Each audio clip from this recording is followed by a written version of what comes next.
পানি পান করার সুন্নত। 1 নম্বরে বিসমিল্লাহ বলে ডান হাতে পান করতে হবে।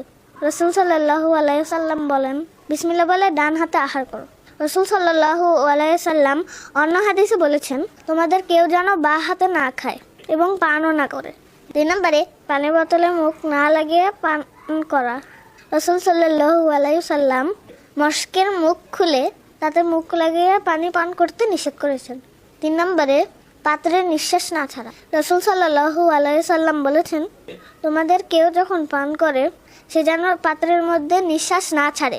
4 নম্বরে 3 শেষে পান করা। আনাস রাদিয়াল্লাহু তাআলা ধারণা পোষণ করতেন, রাসূল সাল্লাল্লাহু আলাইহি ওয়াসাল্লাম 3 শেষে পানি পান করতেন। 5 নম্বরে খাবার এবং পান করার পরে আল্লাহর শুকরিয়া আদায় করা। রাসূল সাল্লাল্লাহু আলাইহি ওয়াসাল্লাম বলেন, বান্দা কোনো কিছু খেলে অথবা পান করলেন, আল্লাহ প্রশংসা করলেন, তিনি তার